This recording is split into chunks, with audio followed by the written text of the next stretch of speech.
Y de repente despertamos un día y todo cambió. En Disneyland, finalmente la verdad terminó superando la magia, se terminó la magia. Pensábamos que nunca el parque temático más famoso del mundo iba a cerrar, pero la verdad terminó ganándole a la magia, como era el eslogan que teníamos cuando fuimos a predicar a ese sitio. La muralla china, que es la única que puede verse desde el espacio, no fue tan fuerte para detener el contagio. New York, la ciudad que nunca dormía, de pronto fue obligada a apagar la luz y a descansar a la fuerza. En este momento Manhattan duerme. Ya ningún camino quiere conducir a Roma. La frase que acuñaron nuestras madres, todos los caminos conducen a Roma. Hoy nadie quiere ir a Roma. El representante de Dios en la tierra se quedó sin fieles en su plaza y hasta él también tuvo que hacerse la prueba del coronavirus. Un día nos despertamos y los besos y los abrazos se transformaron en armas peligrosas y de pronto nos dimos cuenta que un virus se coronó como dueño del mundo, como si fuese una suerte de golpe de Estado a nivel global, ¿no? Como un gobierno de facto. Y de pronto, las fronteras que siempre se defendieron con guerras o con altos muros para que aquellos no pasen para acá, ni los de acá miren para allá, de pronto esos muros se quebraron con gotitas de saliva. Y empezó la equidad, la igualdad en este contagio. La igualdad que se reparte para ricos y para pobres, para ciudadanos e indocumentados. Porque de pronto, para los que viven en Estados Unidos, que saben la importancia de tener papeles, nos dimos cuenta que ahora es indistinto, la equidad es para todos. Una mañana nos dimos cuenta que vivimos en un planeta que hoy se pone una máscara no solo para tapar un virus, sino para tapar nuestra vulnerabilidad, a veces rozando con la soberbia. Fue como que tuvimos un golpe. Y digo tuvimos porque esto es una autocrítica a todos los que vivimos en este planeta, independientemente del país donde hayamos nacido o donde nos toque vivir ahora. ¿Y qué hicimos? Bueno, algunos nos lavamos las manos para no reconocer nuestra responsabilidad, como Pilato. Nos dimos cuenta en pocos días, porque esto no es una cuestión de años, nos dimos cuenta que hoy una enfermera se volvió más indispensable que un futbolista, que ya nuestras conversaciones no hablan tanto de Ronaldo, de Messi, sino que ahora hablamos de enfermeras, de gente anónima que nunca van a ganar millones, ni sus pases se van a hablar en los portales de la red como si fueran jugadores de alta gama, pero hablamos de ellos. Un hospital se hizo más urgente que un misil, se apagaron luces en los estadios, se detuvieron los conciertos, los rodajes de las películas, Hollywood está en silencio, los servicios, las iglesias tuvimos que cerrar nuestras puertas, los encuentros masivos. Y entonces, en el mundo hubo tiempo y hay tiempo para la reflexión. Yo pienso que en esta semana no hay un ser humano que no haya reflexionado, que no haya reordenado prioridades. Y si no lo hiciste, seguramente lo estás por hacer. Porque 3 gotitas de mocos en el aire nos pusieron a valorar a nuestros viejos, a nuestros abuelos, a nuestra familia, a valorar a nuestra congregación, que muchos pastores dábamos por sentado. La gente va a estar ahí siempre. Y un día la gente ya no estuvo aquí, porque no puede, no porque no quiere. Muchos aprendimos cosas. Los que creemos que Dios nos liberó de la cautividad mental y también los religiosos. A mí me daba gracia, en un tono de broma, digo, que algunos que decían chau Flix a Netflix, me acuerdo por una película que satirizaba a Jesús y se rasgaban las vestiduras, saquen a Netflix.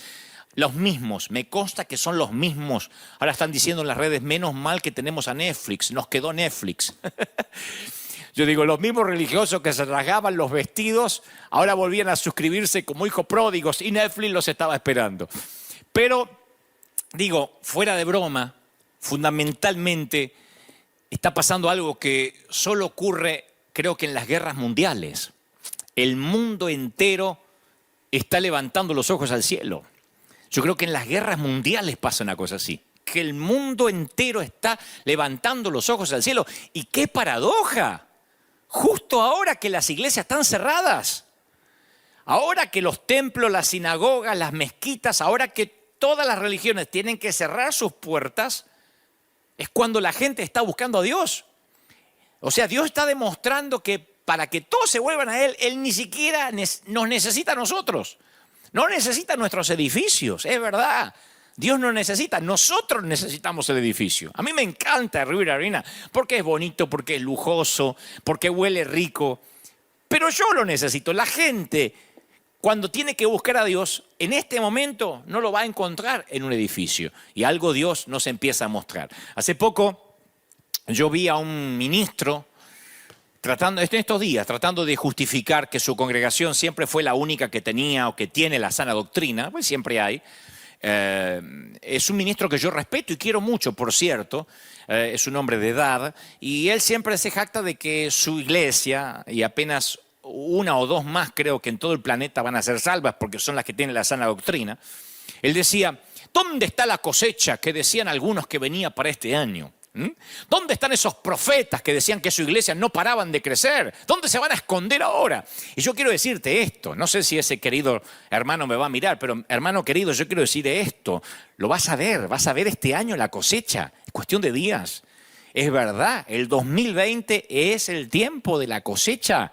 Hasta tu iglesia, que no crece hace años, va a crecer, si es que lo crees. Pero de verdad te digo, y no solo, bueno, si no lo crees lo vas a ver pasar, como tantas veces te pasó. Pero si no, lo vas a creer y lo vas a ver. Esto es una palabra que yo digo de verdad. La cosecha del 2020 va a ser la más grande de la historia. Ayer me decía alguien, o antes de ayer me decía, cuando prediques el domingo, por favor, danos ánimo. Bueno, este es el ánimo que viene de parte del Señor. Hoy las iglesias, las sinagogas, las mezquitas, los templos, yo creo que todos, sin distinción, porque no quiero decir nosotros las iglesias cristianas evangélicas, yo creo que todos se están preparando para dar la bienvenida y proteger a los desamparados. Algunos tendremos o tendrán la sana doctrina, otros no, pero todas las iglesias están prestas para abrir sus puertas y va a venir una gran cosecha. Y aquellos que tengamos una palabra y aquellos que tengamos la presencia de Dios en nuestra nave, vamos a poder acogerlos, ayudarlos, restaurarlos, solidificarlos. Y aquellos que no estén listos para la cosecha se la van a perder, pero viene una cosecha muy grande.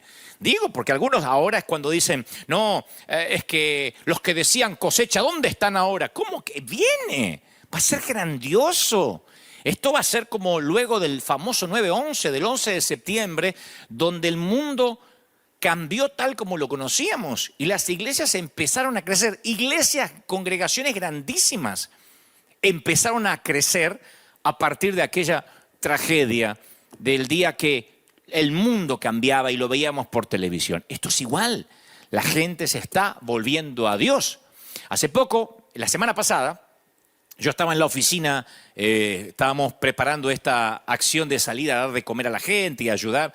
Y entonces entra hacia mi escritorio alguien que pertenece a nuestro comité, a nuestro board, es un gran amigo, se llama Rob Owen, gringo. Y me dice, Dante, quiero decirte que los que han estado en la línea de batalla, los que han estado en territorio hostil, los veteranos de guerra, tienen una frase acuñada: nadie es ateo bajo fuego enemigo. Nadie es ateo bajo fuego. Por eso yo titulé este mensaje, nadie es ateo bajo fuego. Nadie lo es. No hay un solo ateo que persista en no creer en Dios cuando estas cosas empiecen a suceder. Nadie. Todo el mundo quiere volverse a Dios. Y ahí es cuando nosotros, los ministros, tenemos que estar listos. Ahí es cuando nosotros tenemos que decir, vamos a abrir las puertas de la iglesia, a prepararnos para la gran cosecha. Yo no quiero tratar de empobrecer más tu día, no quiero entenebrecerlo más, no quiero que sientas que tu día se va a hacer más miserable que a lo mejor la desesperanza que ya tienes. Pero para muchas personas la muerte es el temor final y es la gran incertidumbre.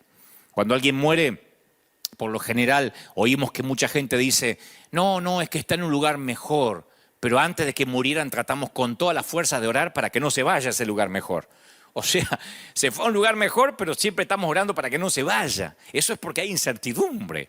Woody Allen, el famoso actor, dijo alguna vez, yo no quiero vivir en los corazones de mis compatriotas. Porque le dijeron, si mueres heroicamente, vivirás en los corazones de tus compatriotas. Y él dijo, no, yo lo que quiero vivir es en mi departamento. Yo creo que nadie tiene ganas de inmolarse, porque siempre tratamos a la muerte como la peor palabra obscena. Y en lugar de decir simplemente, él murió, es como que introducimos un surtido de eufemismos. Decimos, pasó a mejor vida, se fue a un lugar mejor, se fue a casa, se quedó dormido, se fue de esta vida. Y si te gusta Shakespeare, puedes decir, se deshizo de las vicisitudes de la vida. Uno le puede poner el tinte poético que quiera, ¿no? Hay una página de internet que enumera 200 maneras de decir muerte sin mencionar la palabra muerte.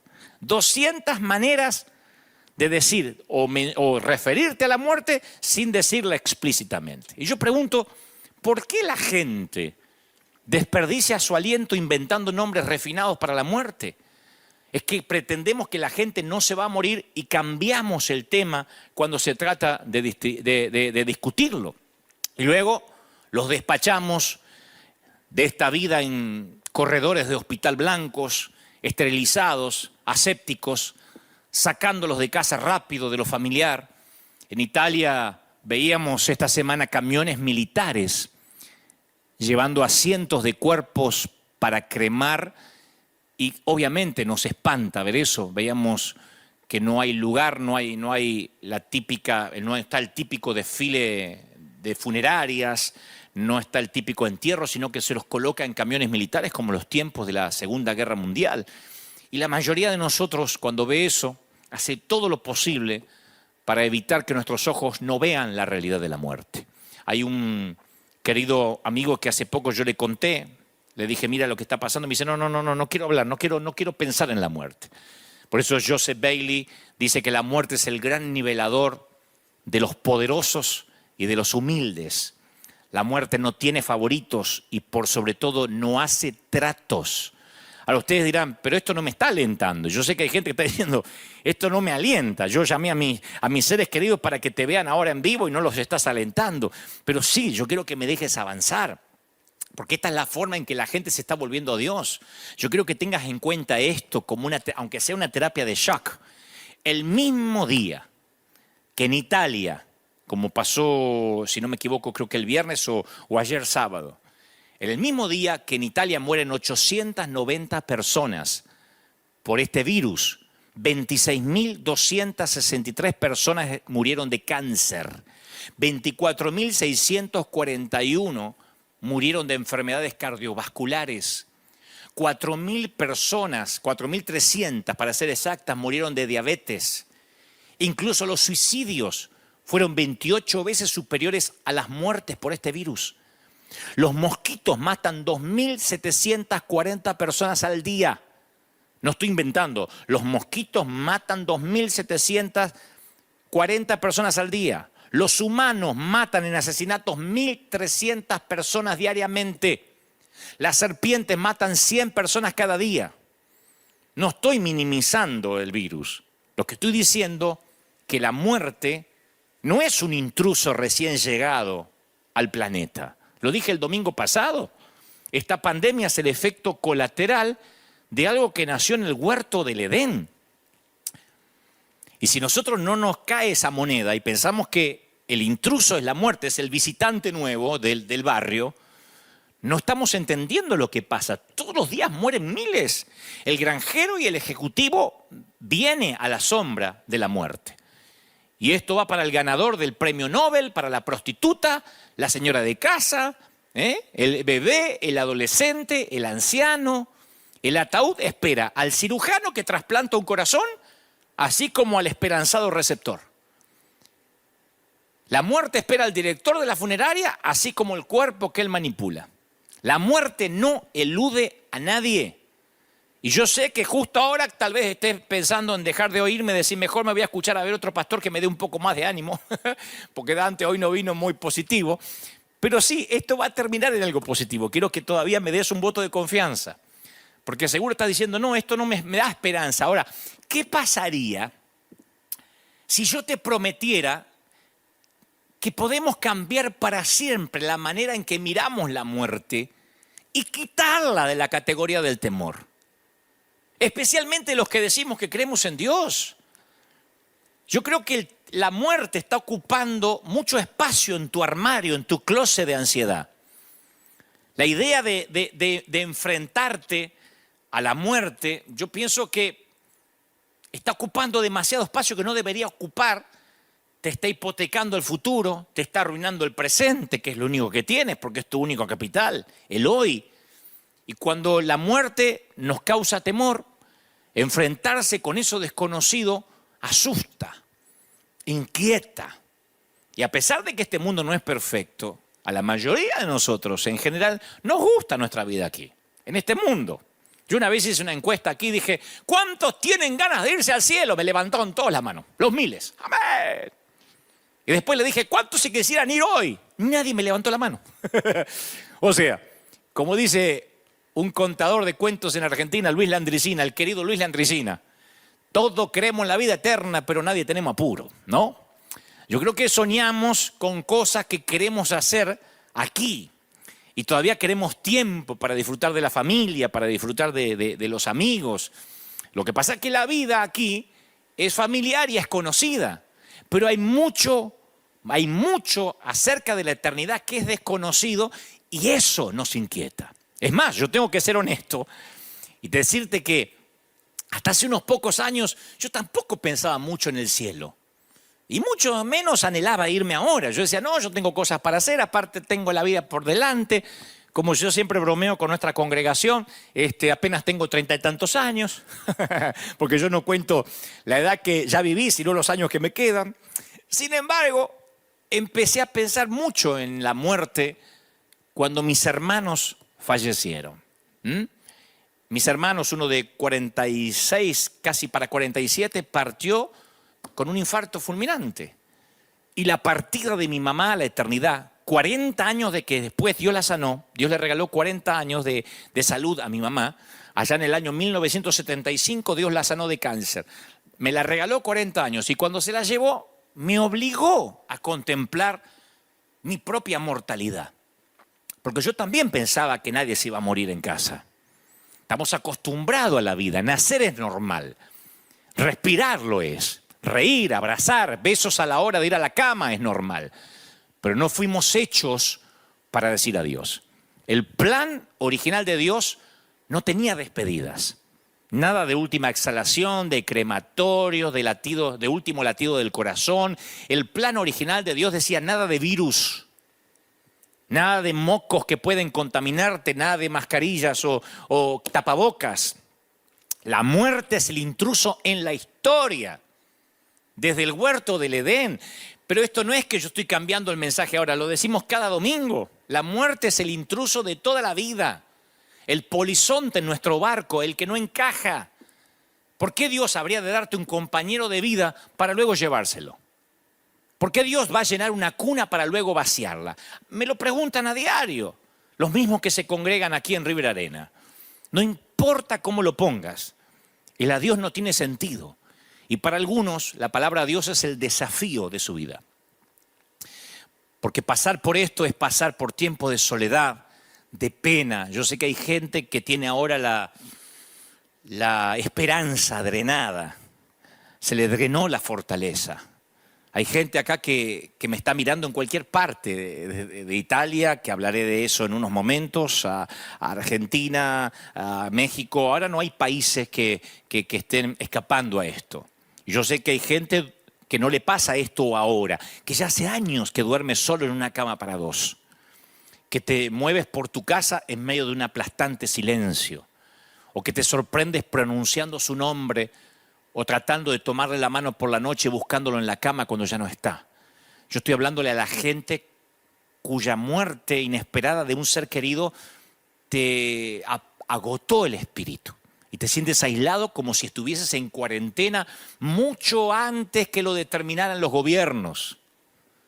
Me escribió esta semana una dama que me dice, Dante, antes que mi presidente decretara la cuarentena, yo ya vivo en cuarentena hace años.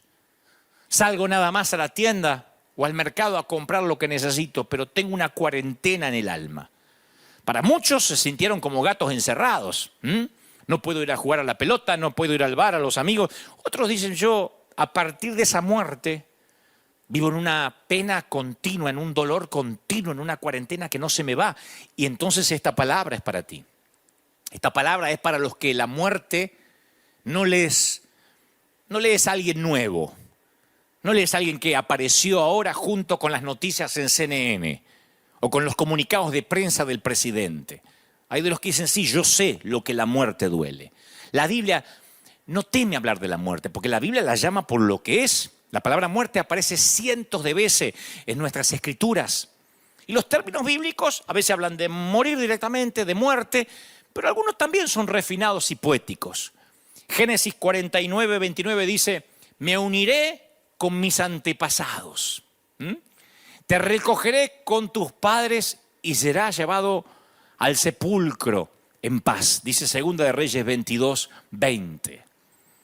Y el siguiente versículo yo creo que es, a mi humilde criterio, el más bello en cuanto a lo que la Biblia menciona respecto a la muerte. Dice, al Señor le conmueve profundamente la muerte de sus amados. Salmo 116, 15.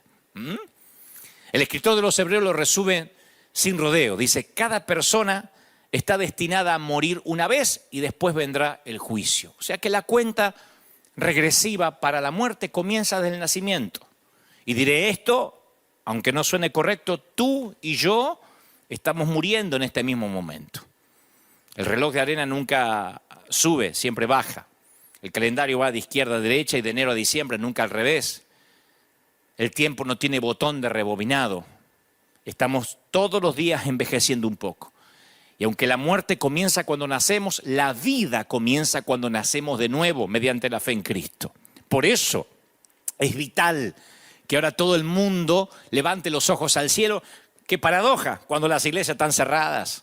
Pero los que podemos predicar en línea, que hay muchos pastores que lo están haciendo, tenemos que decirle a la gente, este es el momento para nacer de nuevo.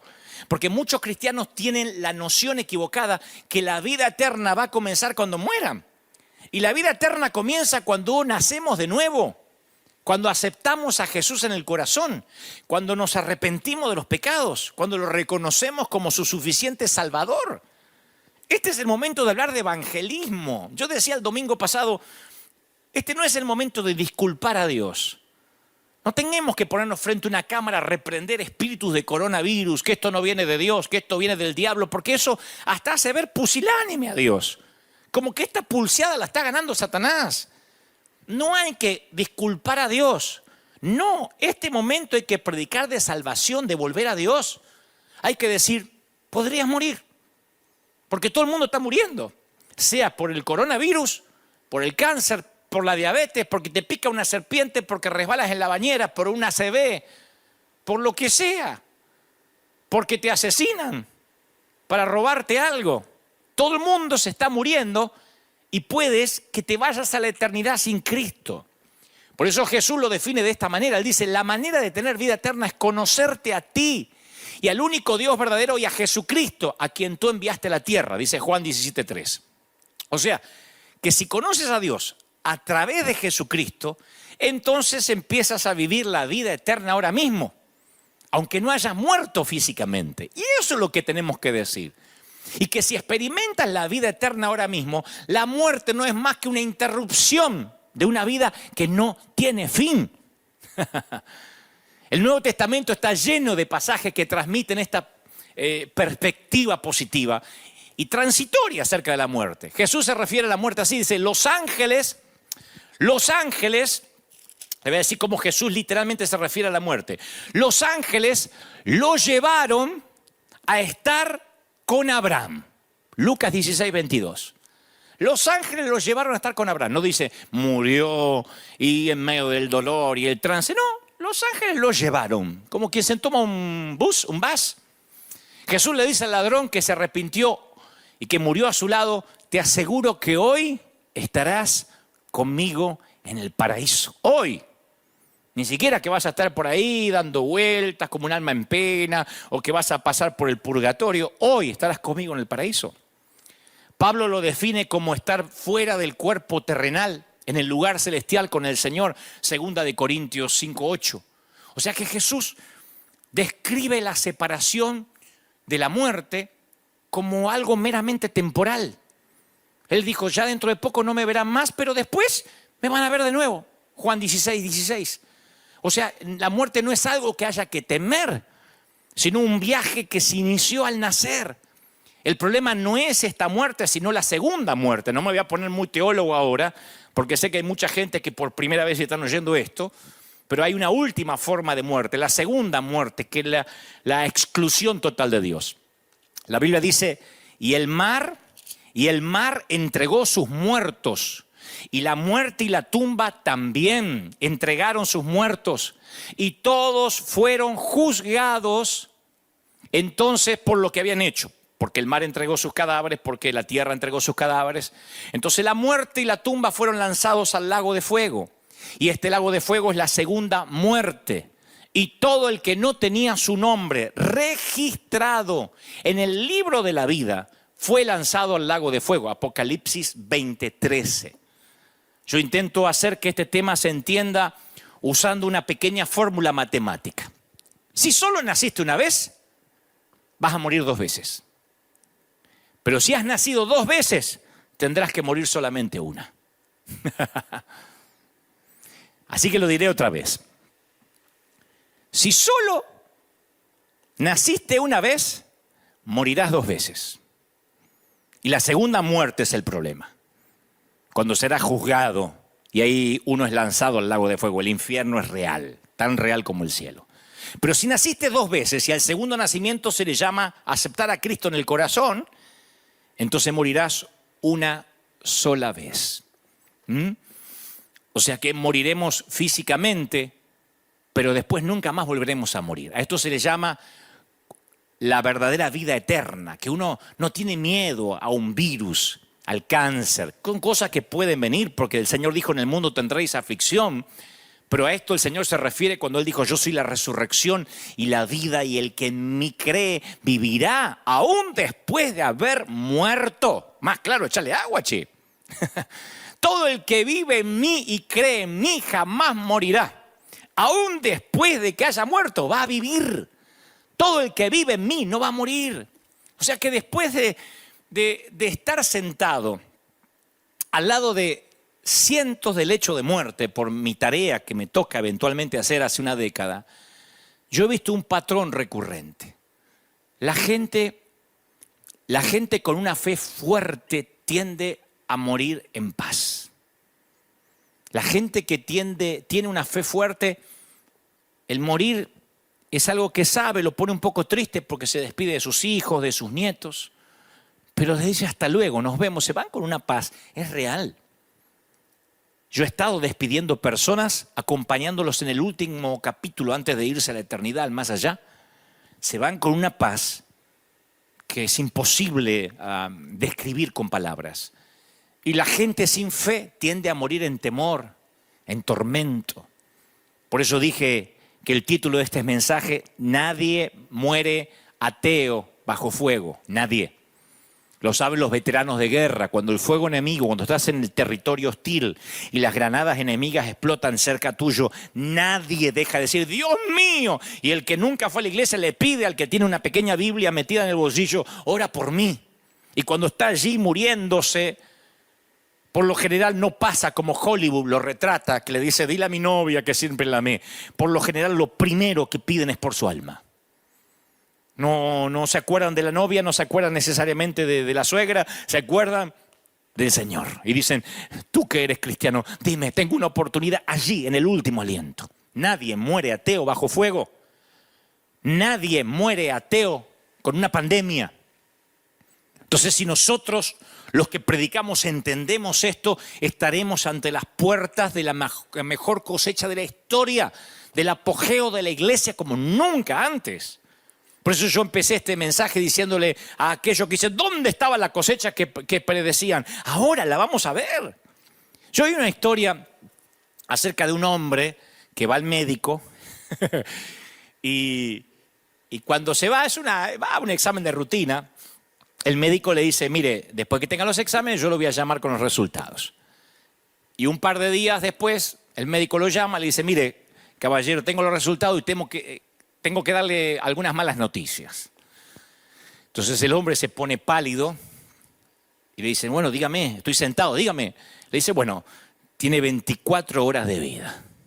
¿Se imaginan cómo recibe la noticia el otro hombre, no? Y dice, no me digas. Y dice, sí, pero tengo una noticia peor. Y le dice el caballero, ¿y qué puede ser peor? ¿Qué puede ser peor que tener 24 horas de vida nada más? Y dice, es que estoy tratando de llamarlo desde ayer. Y llamadas como esa ocurren no solo en los chistes malos. Hay un montón de médicos haciendo llamadas similares todos los días con noticias fatales. Todos los días. Ver fotografías de doctores llorando en Italia, de enfermeros frustrados, agarrándose la cabeza porque no pueden detener tanta mortandad, nos golpea, pero básicamente nos hace ver que la muerte ha estado viviendo con nosotros desde que nacemos y hemos sido tan torpes algunos que hemos creído que a nosotros nunca nos va a pasar. De hecho, así decíamos, o así decían algunos cuando esta pandemia comenzó. Tranquilo, que esto le pasa a los viejitos. Como si no tuviéramos padres, ¿no? Como si nosotros mismos nunca fuéramos a ser viejitos. Pero un día ya no afecta solo a los viejitos, sino también a los jóvenes. Habrán visto que en Brasil tuvieron que llevar presos a un montón de jóvenes que se negaban a tener cuarentena o a quedarse en casa, iban a las playas diciendo, no, nosotros no nos afecta. Y de pronto empezaron a morir personas más jóvenes. Pasa con una pandemia, pero pasa aunque no haya pandemia. La palabra dice, necio, esta noche vienen a perderte tu alma. Pero uno está comiendo, bebiendo, como los días de Noé, sin pensar que la muerte está allí, es el vecino de al lado. Es el matón del barrio que tarde o temprano va a llamar a tu casa. No quisiéramos tener nuestra vida, nuestro hogar, nuestro alma eterna en orden para que cuando ese momento llegue nos vayamos con él en paz. Yo creo que si eres un cristiano que sigue preocupado en cuanto a la muerte, incluso un poquito, necesitamos hablar de esto. Yo me sorprendí mucho leer a muchos cristianos decir, no salgas a darle de comer a la gente, te arriesgas, pastor, no tienes miedo. Pero me lo decían con miedo, no como un tema de prevención. Y yo le respondí, sí, tomamos las precauciones necesarias, no somos unos kamikazes, pero hay dos maneras de enfrentar el futuro, con miedo o con fe. El futuro, las pandemias, la vida, el matrimonio, los hijos, el funeral, todo. O con fe o con miedo. Entonces, puedo comprender que los ateos ahora tengan miedo y vamos a capitalizar ese miedo, aunque suene feo, para conducirlos a aquel que quita el temor. Pero no puedo entender que aquellos que se congregan domingo tras domingo, que se saben todos los coros de Hillsong, de Jesús Adriano, de Menganito, de Elevation, estén con miedo. Ay, y si nos agarra la pandemia, a miedo, de verdad tienen miedo a morir. No estoy diciendo que no se prevengan. Soy el mismo tipo que dijo el domingo pasado, prevenir es como ponerse el cinturón de seguridad cuando uno sube al auto o al avión. Está bien, pero de ahí a que nos muramos de miedo, a que tengamos temor. Si nuestra vida está en orden, ¿por qué deberíamos tener temor? Cuando Jesús salió de la tumba abierta el domingo de resurrección, la derrota de Satanás fue total. Su arma de muerte había sido destruida. Y ahora Satanás tiene que conformarse con ganar las batallas chiquititas, las pequeñas, porque la guerra que comenzó la perdió para siempre. La última esperanza del diablo es convencerte en que vivas como si la victoria de Cristo nunca hubiese ocurrido. Al enemigo le encantaría que estuvieras esclavizado con temor a la muerte. Cumple la cuarentena, pero no tengas temor. Porque si tú le temes a la muerte, tu miedo se basa en una mentira. La muerte es devorada por la victoria de Cristo. ¿Dónde está muerte tu victoria? ¿Dónde, oh muerte, tu aguijón? ¿Dónde está sepulcro tu aguijón? Yo estoy convencido que nada nos va a separar de lo que Dios hizo por nosotros. Nada nos puede separar. De hecho, la palabra lo dice claramente, ni la muerte, ni la vida, ni los ángeles, ni demonios, ni los temores, ni las pandemias, ni las preocupaciones del mañana, ni los poderes del infierno nos van a separar del amor de Dios. Ahora es cuando todos en las casas deberían repetir estas palabras. Tanto que los pastores nos gustan decir, dígale al que está a su lado. Ahora deberíamos repetir. Ningún poder en las alturas, ni en las profundidades, ni nada en toda la creación podrá separarnos del amor de Dios que es revelado en Cristo Jesús, nuestro Señor, le dice Pablo a los Romanos 8:38. Entonces uno como cristiano ahora tiene que decir, bueno, a ver, ¿qué nos está mostrando el Señor? Digo a los cristianos, que nadie muere ateo bajo fuego. Que nadie muere ateo bajo fuego. Y los que tenemos a Cristo y tendremos que morir de una forma u otra, lo haremos en paz. Lo haremos elegantemente. Lo haremos con nobleza. Si yo me tengo que morir, lo haré con nobleza, de pie. Sea con una ACV, sea con un cáncer, con la pandemia, voy a prevenir como me prevengo siempre y cuido mi salud, porque este es el templo del Espíritu, pero sin miedo, sin temor. La iglesia es la que tiene que tranquilizar a la gente. Y Dios se ocupó que nuestros edificios por ahora estén cerrados, de modo que nosotros como iglesia podamos tranquilizar a la gente a nivel vecino, en la calle, si nos toca ir a la tienda, a la farmacia. No sumarnos al temor. Porque si nos hubiésemos quedado dentro de los edificios estaríamos repitiendo las mismas frases absurdas de que Dios está contigo, que nada te va a pasar, que la sangre te cubre, empodérate. Ahora no estamos en los edificios, hay que convivir con los que tienen miedo. Y tenemos que decirle que no hay que temer. El 7 de diciembre de 1941, el reverendo Peter Marshall tuvo un discurso a los cadetes de Annapolis. Fue cuando ocurría el famoso Día de la Infamia, cuando se estaba desarrollando en Pearl Harbor el momento literalmente que estaba en llamas por un ataque enemigo. Y entonces este oficial, que además es doctor, que además es reverendo, porque tiene todo, es un hombre que Dios lo ha usado mucho, además es militar, además sabe de medicina, dio el discurso a los muchachos que estaban allí, que iban a sacrificar la vida por el país. Y él cuenta una historia rápidamente de un niño moribundo, una historia real, un chiquito que tiene una enfermedad terminal, que le preguntó a su mamá, mamá, ¿cómo es morir? ¿Duele? ¿Va a dolerme morir? Y la madre suspiró, pensó un momento qué decirle, le dice, mira, ¿te acuerdas cuando eras más pequeño y jugabas mucho y te quedabas dormido en la cama de tu mami? Te despertabas de alguna manera y a la mañana te encontrabas en tu cama. Había pasado que tu papá llegó con sus brazos grandes, te había levantado, te había desvestido, te puso el pijama mientras dormías y no te dabas cuenta. Así es la muerte, es despertarte en tu propia habitación. Por eso tal vez creo que ningún versículo de las Escrituras nos va a dar una imagen más consoladora que aquel Salmo 23, el Salmo del pastor por excelencia, que ya lo saben, ¿no? Aunque ande en valle de sombra y de muerte, no temeré mal alguno porque tú estarás conmigo. Tu vara y tu cayado me infundirán aliento. Lo hemos dicho algunos desde la escuela dominical, pero nos cuesta entender que la muerte no es un destino, es un viaje. Cuando yo ande, cuando yo pase, hay una versión que David dice, cuando yo pase por el valle. David no ve la muerte como un destino, lo ve como un viaje, una travesía. No habla de una cueva, de un camino sin salida, porque yo he escuchado a muchos cristianos, no, esto es un camino sin salida y vamos a morir todos. Él habla de un valle.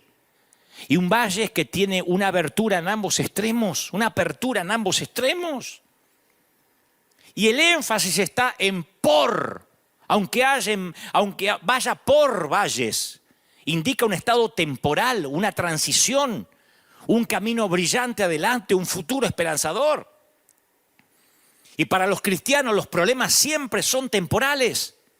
Para nosotros tenemos que decirle a la gente, esto es temporal. Me decía el otro día alguien, no digas que esto va a pasar. ¿Cómo no? Esto tiene fecha de caducidad. Dejaré de predicar si esto no pasa. Tiene fecha de caducidad. Porque para los cristianos todo lo que pasa es temporal.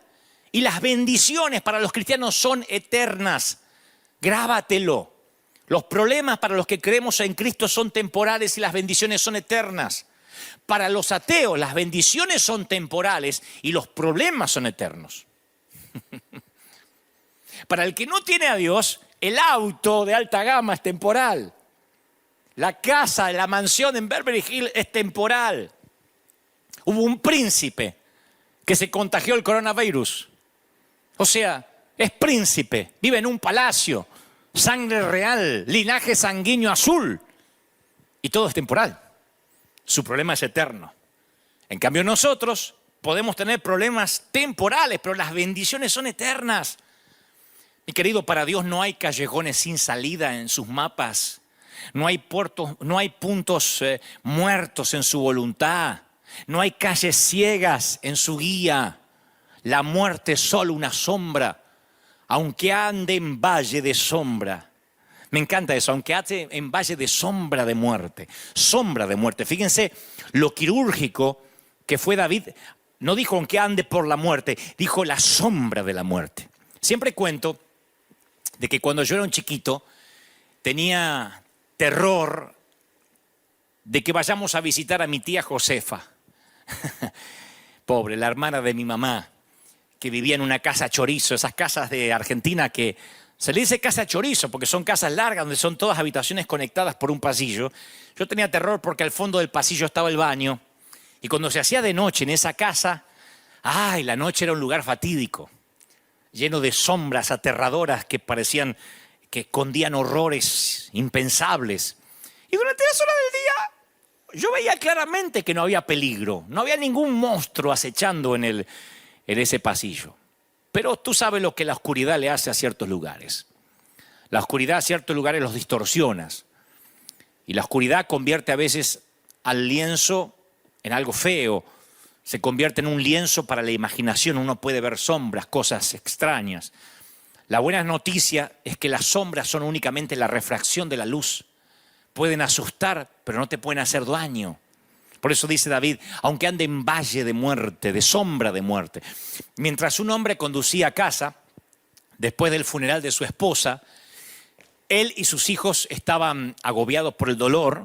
Habían enterrado los chiquitos a su mamá, él a la mujer de su vida.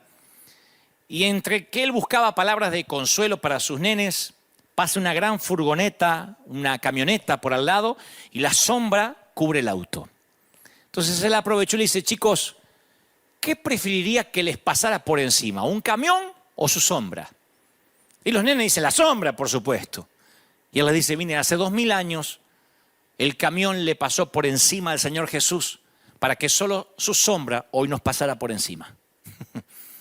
Y para el cristiano, la muerte no es más que una sombra. La muerte es una sombra. Y esto lo tenemos que saber los cristianos. Porque yo sé que me escuchan muchos que ya tienen al Señor.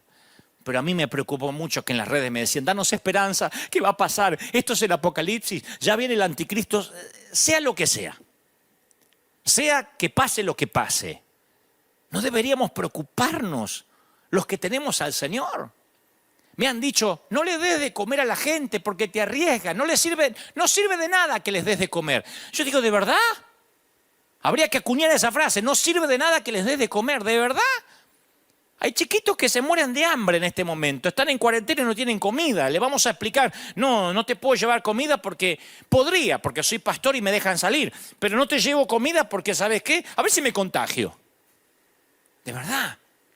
David dice, aunque ande en valle de sombra, nunca estás solo. Dice David, tú estás a mi lado, dice el Salmo 23. Y algo extraño pero sutil ocurre en el Salmo 23 a partir del versículo 4. Algo sutil.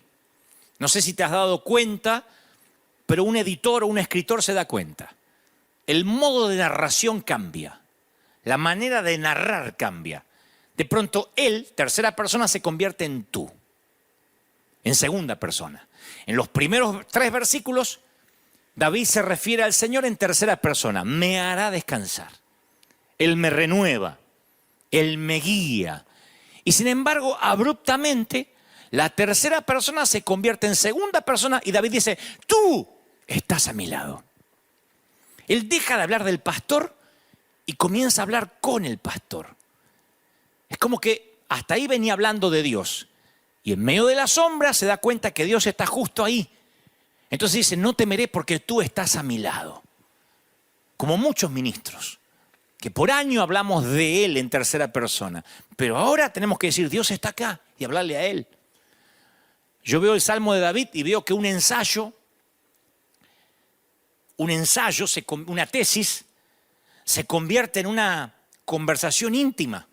Está hablando de Él, está dando una suerte de conferencia en un seminario bíblico. Pero de pronto dices, tú estás aquí. Y esto tiene sentido únicamente si caminaste por el valle de muerte, de sombra de muerte.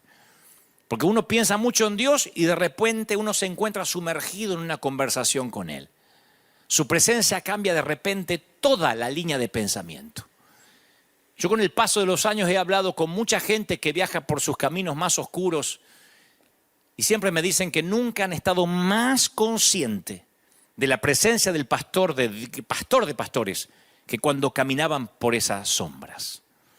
Yo he notado algo muy curioso en todos estos días y principalmente en esta cuarentena que empezó en varios países. Me pongo a pensar mucho porque tengo que transmitir siempre a los oídos de la gente que Dios me presta lo que creo, Dios me dice. Entonces trato de reflexionar mucho, más de lo habitual. Y yo pensaba que si hay personas a las cuales hay que preguntarle cómo aguantar, cómo resistir, es a las mujeres. Entre los géneros, las mujeres son mucho más fuertes, siempre ante la muerte. En todos los funerales las mujeres permanecen en silencio, velando en la noche, casi no se mueven de ahí. Al igual que junto a la cruz, las mujeres son capaces de permanecer de pie, siempre. Ahora es cuando nos damos cuenta que cuando la Biblia habla de sexo débil, no está hablando de sexo debilitado, sino de la mujer que debe ser contenida, dignificada, ¿no? Porque se dice que el hombre lucha mientras tiene esperanzas. La mujer, en cambio, comienza a actuar con más intensidad cuando se da cuenta que ya no hay mucho que hacer. Quizás por eso las mujeres tienen el valor de estar junto al lecho del dolor y los varones, como nos sentimos inútiles, salimos al estacionamiento en un funeral a contar chistes malos. Y esto se vio al pie de la cruz con nitidez, porque para los apóstoles no había nada que hacer. Pero para María y las mujeres que la acompañaban, esos instantes eran valiosos y querían compartir esos instantes, grabarlos en su mente con sensibilidad maternal, sensibilidad femenina. Ahí las fuertes, ustedes van a ver que al pie de la cruz y en la tumba de Jesús, las fuertes eran las mujeres. Porque lo femenino se caracteriza por su capacidad de espera. Por eso pueden quedar embarazadas. Los varones no aguantaríamos un mes de embarazo, diríamos ya. Trataríamos de inducir al parto prematuro. Porque lo masculino siempre tiene objetividad, pragmatismo, pero mientras que para ellos el camino, para nosotros el camino es una necesidad para llegar, el embarazo acostumbra a las mujeres a la gestación, a la realidad, a los meses de angustia. Todas las mujeres en algún momento piensan, será normal, vendrá bien el parto, y se acostumbra a esperar. El hombre quiere ver resultados. Si él pudiera, abreviaría el camino. El hombre valora las metas, pero no disfruta la intensidad del camino. Y las mujeres tienen la capacidad de ser fieles en el silencio, en la espera, en los momentos fundamentales. Los hombres no sabemos qué hacer. Se prolonga la cuarentena. Yo he hablado con muchos hombres que dicen, no sé qué hacer en casa. Tengo que escuchar a mi mujer. Tengo que estar con mis hijos. Y las mujeres están ahí. Hay mujeres que ahora están mirándome diciendo, sí, yo ya vivo en cuarentena. Salgo de tanto en tanto, pero yo estoy criando chiquititos. No me puedo mover. Les hablo a las mujeres que para ir al baño tuvieron que hacerlo por años o por meses con la puerta entreabierta para mientras estar controlando al chiquito. Los varones sabemos esperar menos. Creemos que la vida hay que conducirla, hay que cambiarla, transformarla, y si no lo podemos hacer, nos sentimos inútiles. Los apóstoles no supieron qué hacer con su dolor y lo convirtieron ¿en qué? En miedo. Que no nos pase eso. No convirtamos esta espera, esta cuarentena en miedo. Los apóstoles actuaron y cuando hubo que hacer algo práctico como bajarlo algo de la cruz, ahí estaban, lo llevaron a la sepultura también, pero llegaron al domingo sin esperanza. Mi pregunta es, ¿cómo estamos llegando al domingo de resurrección? ¿Cómo nos estamos preparando para la cosecha? Las mujeres compartieron el Gólgota con tal intensidad que fueron los primeros testigos de la resurrección. Por eso las mujeres en un funeral están ahí al lado del sepulcro, al lado del ataúd en silencio. Y los hombres tratamos de hablar, nos sentimos inútiles, impotentes ante la muerte que no podemos resolver. Yo creo que en este tiempo tenemos que aprender de las mujeres. Este tiempo es como un embarazo, con sentimientos encontrados. Aún la cuarentena. Tenemos que preguntarle a las mujeres, a ver, ¿cómo se sobrevive a un embarazo? ¿Cómo se aguanta la ansiedad? ¿Cómo se aguanta la espera? Y a lo mejor ahora las mujeres tienen mucho para decirnos. Son las mujeres las que llaman al sitio web de nuestra iglesia para sembrar. Mayoría de mujeres que de hombres.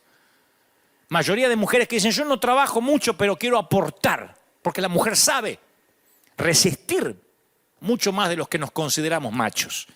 Pero como digo siempre, macho no es porque uno nace simplemente varón. Uno puede nacer varón, pero ser hombre y resistir es una elección. Y las mujeres saben que tienen que resistir. Por eso yo tengo ahora una palabra para Italia, para España, para Europa, para esa gente que en nivel de mortandad o de pandemia o de ansiedad han perdido la esperanza. Hay un querido pastor a quien yo respeto y quiero mucho en España que me pidió un mensaje, un saludo para los pastores del viejo continente y me dice, dales una palabra. Y le digo, estamos todos iguales. Y me dice, no estamos todos iguales. Estos pastores han perdido la esperanza. A veces se le han muerto consiervos, se le han muerto diáconos, gente de la iglesia. Y yo creo que todas las despedidas están en el reloj del Padre. Si el salón del reino del trono tuviera un calendario, ahí habría un día que estaría con un círculo rojo y destacado con un marcador amarillo. Dios ha decretado una reunión familiar. Dice la Biblia, Él mismo dará la orden, los arcángeles atronarán, Él descenderá del cielo y los muertos en Cristo resucitarán. Ellos irán primero, luego el resto de nosotros que todavía estemos vivos en ese tiempo, seremos tomados en las nubes para reunirnos con el Señor. Estaremos caminando en el aire y entonces habrá una gran reunión familiar.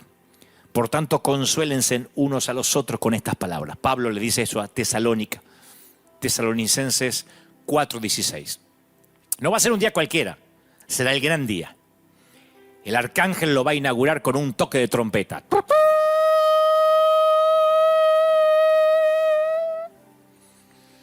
Y miles de ángeles van a aparecer en el cielo. Los cementerios, el mar, los funerales, los hospitales entregarán sus muertos. Y Cristo aparecerá una segunda vez, pero ya no para lidiar con el pecado, sino para salvar a quienes hayan estado esperando, como las damas en el embarazo. Eso dice Hebreos 9:28. Todo ojo le verá. Por eso dije al principio de este mensaje, nadie muere ateo bajo fuego. Hay un momento en que todo ojo levanta los ojos al cielo. Todos van a estar observando. Cuando Cristo haga esa reunión familiar, todo ojo le verá. Los que murieron, los que están vivos. Napoleón volteará la cabeza para ver. Los ojos de Martín Lutero, de Cristóbal Colón se van a agrandar. Los malvados déspotas van a presenciarlo, los dictadores, los mártires con sus túnicas blancas de paraíso. Y desde Adán hasta el bebé nacido, justo en el estruendo de la trompeta, todos serán testigos de ese momento.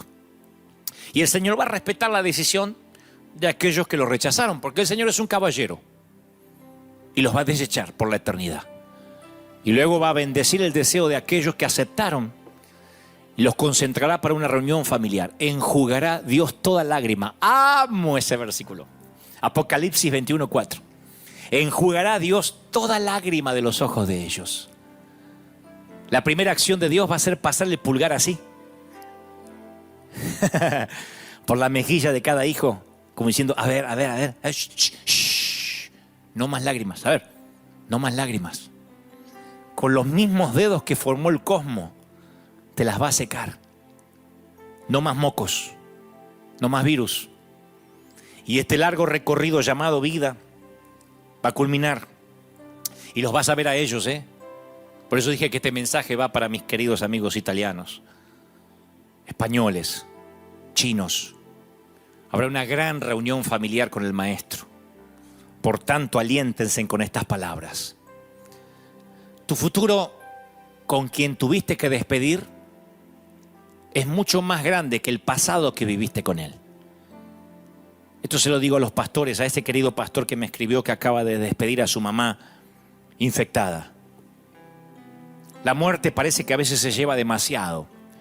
Claro, porque no sepultamos solo un cuerpo, sino el matrimonio que nunca se efectuó, los nietos que no vamos a conocer, los años dorados que nunca conocimos, sepultamos sueños. Pero en el cielo esos sueños serán realidad, porque Dios prometió la restauración de todas las cosas. Hechos 3:21 dice, Él restaurará todas las cosas, y todas las cosas incluyen las relaciones. En el libro El cielo es real, cuenta la historia de un chiquito que durante su internación por una apendicitis, mientras estaba inconsciente, fue al cielo. Esto se hizo hasta devino en una película, en un filme. Y el papá de este chiquito, llamado Colton, habla el momento cuando este nene de 4 años le dice a su mamá, mamá, en tu barriga murió una bebé, ¿no? Los papás nunca le habían dicho, nunca le habían mencionado al niño de esa pérdida. Él era demasiado chiquito como para que procesara esa información.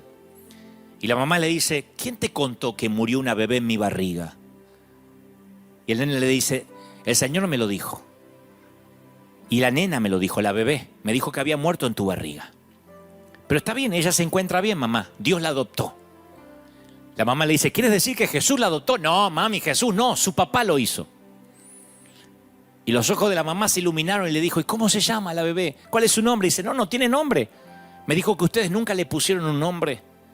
Y está ansiosa porque tú y papá vayan al cielo a ponerle uno. Alguien está diciendo lo mismo respecto a ti en el cielo. Hay gente anhelando el día en que Dios haga esa reunión familiar. En el hogar final no hay adioses, de habitantes de una tierra de adioses a ciudadanos de un cielo de olas. De habitantes de una tierra donde nos tuvimos en un momento que saludar con el codo, a un mundo sin lápidas, sin cementerios, sin ataúdes, sin morgues. Un mundo donde no se hagan funerales. ¿Te imaginas? No más tierra sobre un cajón. ¿Te imaginas? No más virus. ¿Te imaginas no tener ningún solo problema? Nunca más. Yo no sé si te gusta tu nombre, pero tendremos uno nuevo en casa. Al que venciere, yo le daré un maná escondido y una piedrecita blanca. Y en la piedrecita escrito un nombre nuevo, al cual ninguno conoce, sino solo aquel que lo recibe. Apocalipsis 2:17. ¿Tiene sentido? Me gusta. Príncipe, princesa, tigre, campeón, amor. Tu nombre terrenal se va a olvidar, porque el futuro es tan bueno que amerita un nombre nuevo. Estar en casa es tan bueno que ningún nombre común serviría, ni siquiera Dante, que suena tan bien. Así que si te han dicho perdedor, divorciado, separado, indocumentado, infectado, allá habrá un nombre nuevo.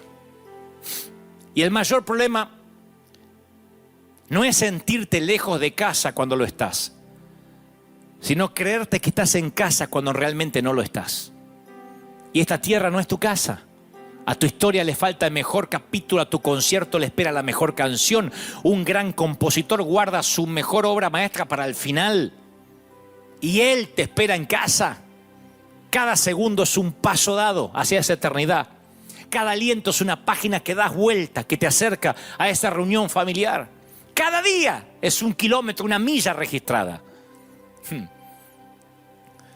Ahora que todos los mapas se tiñeron de rojo con la presencia del virus, ahora cuando quienes venimos a dar esperanza vamos a ser bien recibidos bajo cualquier idioma y debajo de cualquier color de piel. Antes de la pandemia, cuando salíamos a repartir cosas, porque siempre amueblamos casas completas, no falta quien pregunta, pero yo soy católico, ¿eso importa? Porque a mí me manda cosas el curita. ¿Ustedes son gringos o son hispanos? Ahora, con la pandemia, nadie pregunta en qué creemos, de qué color es nuestra piel.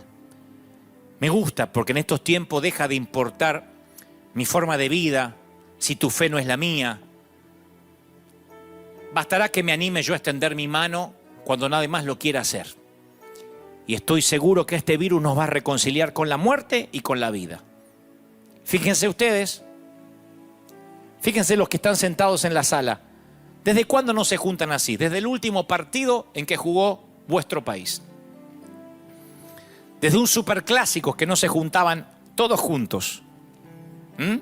Y ni siquiera hay cerveza, ni siquiera hay jolgorio. Miren lo que Dios tuvo que hacer para devolverle el altar familiar a las casas. Es que siempre, después de un gran diluvio, surge un pacto nuevo. Siempre. Después de un gran diluvio, surge un pacto nuevo. Así que yo pensaba, toda la semana pensé, ¿cómo tengo que orar? Yo no sé si a los pastores les es fácil orar. Yo me pregunté, ¿le pido a Dios por la cura ya? Cuando este virus llegó para igualarnos y que consideremos la vida eterna. Vieron que ya no hay discusión tanto de aborto, ni de salvemos las dos vidas, ni matemos a una. Vieron que ya no hay manifestaciones sobre inclusión de género, sobre cambiar nuestra manera de hablar. Vieron cómo se reorganizaron las prioridades, ahora es sobrevivir. Así que, ¿qué hago? ¿Le pido a Dios que detenga la pandemia? Cuando esta misma pandemia está haciendo que la gente busque a Dios, se va a detener. Nada más que yo no sé cómo orar. ¿Le pido a Dios que cierre las puertas de las iglesias? ¿Que las vuelva a abrir, que las cierre? ¿Qué le pido a Dios? Porque justo ahora la gente comenzó a levantar altares en sus hogares. No lo habían hecho nunca. Le pido a Dios que no sea afectada la economía. Cuando especialmente en Estados Unidos la economía siempre fue un Dios. Yo pastoreé una iglesia de algunas personas que dejaron de venir a la iglesia porque les salió un trabajo en domingo. Le digo, ¿y te vas a dejar de congregar? Y sí, pastor, hay que trabajar, hay que pagar el mortgage.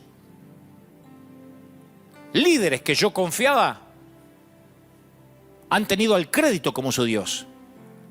Y el sueño americano valía más que buscar la voluntad de Dios. Son los mismos que ahora dicen, por favor, pastor, ¿cuándo se abre la iglesia? Un montón de gente a mí me ha dicho, me voy ahora a Bakersfield, no sé dónde me voy a congregar. ¿Y hay iglesia allá? No sé, pero me salió un trabajo allá.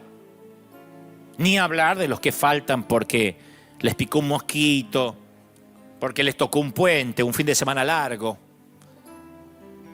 Entonces Dios revirtió de pronto todo y ahora todo el mundo está buscando a Dios. Así que, ¿qué hago? ¿Le pido a Dios que cambie su voluntad? ¿Oro para que Dios haga su voluntad? Sí, porque yo confío de que su plan es perfecto.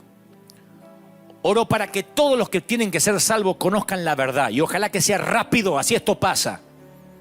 Oro para que la fe de los santos no mengüe y para que ustedes, mis queridos ministros europeos, estén firmes. Oro por la unidad de la iglesia, pero la verdadera, no la de grupitos de élite. No de esos que se juntan. Vamos a juntarnos el grupito, pero aquel déjalo fuera porque se roba las almas. Y el otro no porque no predica la sana doctrina. Antes de esto había un montón de grupitos queriendo hacer unidades que no son tal. No, la unidad es con todo el mundo. La unidad es con el que se quiera unir. Porque nos vamos a sorprender cuando lleguemos al cielo de ver a gente que no esperábamos ni siquiera que pasara por la puerta de una iglesia. Y de haber dado por sentado a algunos que ni siquiera van a estar ahí. La unidad es para todos. Pero acá es cuando uno, espíritu de ecumenismo. La unidad es para todo el mundo. Aquel que recibe a Cristo en su corazón, circuncidado, no circuncidado, gentil, judío, el Señor vino para todos. Así que oro para que la iglesia aprenda a no rematar a sus propios heridos. A ver si esta pandemia nos enseña algo. En lugar de escribir boberías para separarnos de los leprosos. Oro para que esta pandemia nos sirva de verdad para sostener a nuestros heridos. ¿Quién sostiene a los pastores que pecan? ¿Quién los sostiene a aquellos que tienen matrimonios disfuncionales? A los pastores que luchan con hijos en las drogas. Los rematamos. Decimos, yo no tengo nada que ver con él, la iglesia de Cristo no se parece a él. Eso hacemos nosotros. Las mafias se protegen. Las mafias, el reino animal se protege. Las bestias se protegen. Y en medio de una pandemia a lo mejor empezamos a entender que todos, independientemente si nos caemos bien o no, estamos haciendo lo mismo, predicando el evangelio. Todos. Y usa a grandes teólogos como esos que están del otro lado y a burros como este servidor. Así que lloro porque la pandemia nos enseña unidad de la de verdad. Nadie muere ateo bajo fuego enemigo. Pero también me dijo este veterano, y siempre el que está a tu lado es tu amigo, no importa si es negro, blanco, amarillo. Siempre es tu hermano de sangre. En una guerra se genera una hermandad tan grande que no hay diferencias, no hay peleas. Hace poco yo vi a alguien tratando de justificar, como dije, que su congregación es la mejor y tiene la sana doctrina, y dijo, ¿por qué nadie profetizó esta pandemia? ¿Dónde están los profetas? ¿Y dónde está la cosecha que decías que iban a venir? Y yo te voy a decir así. Te voy a responder con la palabra. El oficial real, en cuyo brazo se apoyaba el rey, respondió al hombre de Dios y dijo, mira, si aún Dios hiciera ventanas en los cielos, ¿podría suceder lo que estás diciendo? Fue cuando el profeta dijo, mañana todo el mundo estará comiendo en medio de una hambruna. El pueblo cometía canibalismo porque se estaban muriendo de hambre, y el profeta Eliseo dijo, mañana se va a vender la cebada, mañana va a haber trigo. Y de alguien le dice, ¡ja, ja, ja! ¿Qué cosecha? Ni aunque Dios abriera la ventana de los cielos, esto iba a pasar. Siempre hay gente así. Hasta el mismo Moisés le dice al Señor, ¿cómo vas a alimentar a 600,000 hombres? Son 600,000. Los discípulos le dicen a Jesús, ¿de verdad? ¿Quieres que le demos de comer nosotros? ¿Has visto que el niño tiene apenas unos pancitos y unos peces? Pero Eliseo miró a este caballero que no quería creer y le dijo, bien, tú verás la cosecha con tus ojos, pero no vas a comer de ello. Así que viene la mejor cosecha de la historia. Porque siempre, luego de un diluvio atroz, surge un pacto nuevo. Y como dijo aquel veterano, nadie es ateo bajo fuego enemigo. Disfruta la cosecha. Créela para que no seas uno de los pocos que la vean y no la puedan comer. Yo estoy esperando. River Church está esperando la cosecha. Por eso salimos y por eso estamos expectantes. Y a veces me pongo un poco duro, sí, porque estoy harto. Creo que varias cosas convergen. Tengo 51 años vividos, 30 en el alma, 25 en ideas. Y creo que 18 en resistencia. Pero tengo 51 años cronológicos. 30 años de servir a Dios. Y 30 años de contemplar también idioteces. Milagro de Dios e imbecilidades, porque la estupidez humana, como dijo alguien, no tiene límites.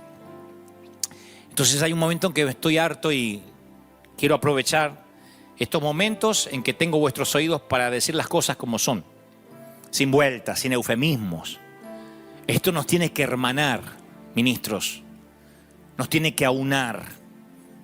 Porque ahora todos, la iglesia de Elevation, aquí Rick Warren, Joel Osteen, Guillermo Maldonado, Cash Luna en Guatemala, todos aquellos que nosotros nos llenamos la boca, falso profeta y aquel, el otro, Dante Gebel, todo el mundo, estamos predicando que hay esperanza, que hay salvación. Y el mundo va a levantar los ojos buscando al Señor y nos va a ver a nosotros. Y nos tiene que ver unidos, juntos. Porque nadie muere ateo cuando hay fuego enemigo. Y siempre después de un diluvio atroz surge un pacto nuevo. Si estás ahí por primera vez, quiero que repitas conmigo. Lo único que tienes que hacer para perder el temor a la muerte y ser parte de los que vivimos eternamente, si quieres ser inmortal como este servidor, que claro, algún día de esta tierra me voy a ir, pero va a ser un abrir y cerrar de ojos. No importa cómo me vaya, seguiré viviendo. Si quieres ser de los míos, si quieres que nos estrechemos en un abrazo donde no haya dioses y donde 3 gotas de mucosidad no te pueden contagiar, donde no se usa tapaboca y te puedes saludar con un gran abrazo, repite conmigo: Señor Jesús, te acepto como mi Salvador. Gracias por morir por mis pecados. Escribe mi nombre en el libro de la vida. Quiero perder el temor a la muerte. Y si me toca partir, ahora o en algunos años, quiero hacerlo en paz. Quiero que tus ángeles me lleven a la gran reunión familiar. Sálvame de la segunda muerte. Dame un segundo nacimiento. Amén.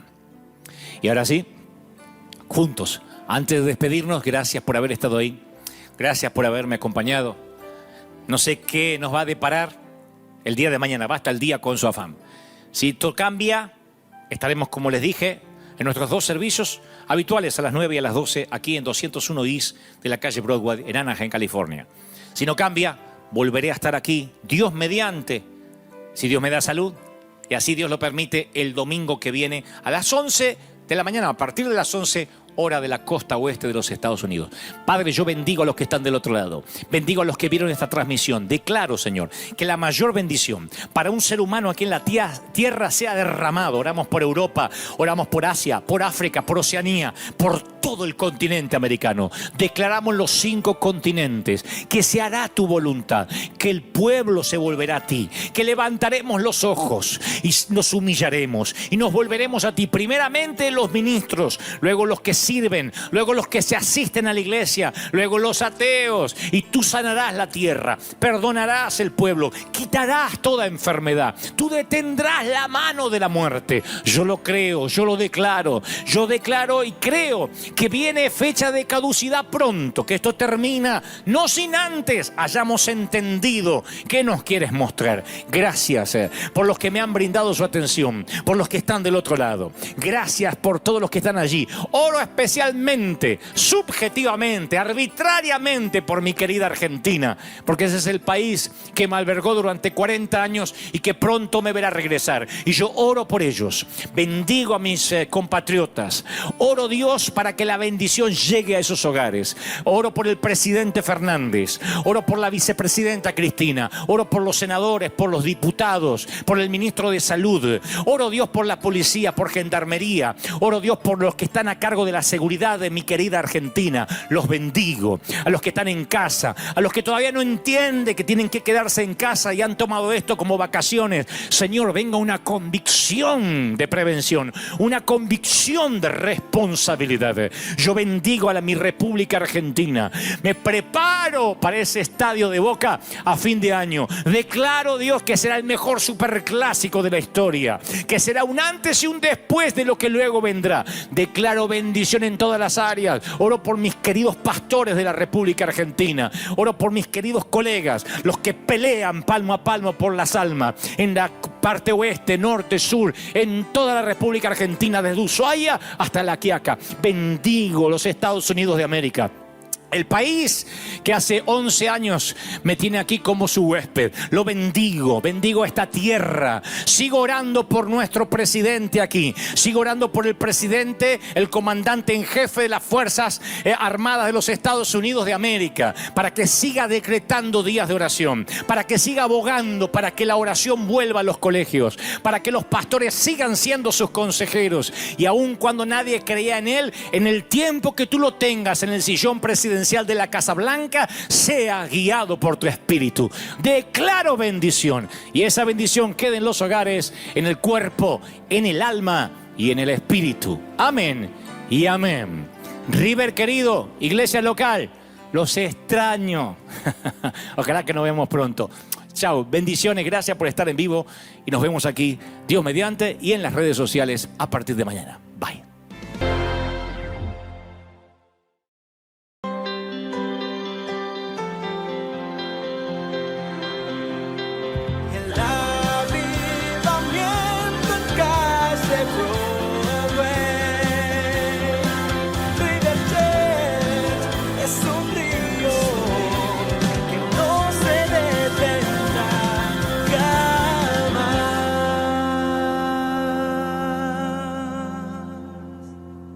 Dijo alguien por ahí, vive lo suficiente, 20, 30 años en esta vida y sabrás ya lo que es una desilusión.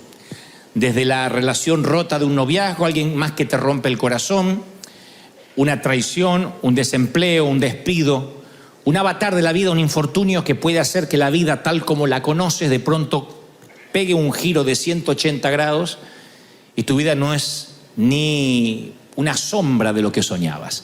Eso puede pasar, temporadas de desilusión.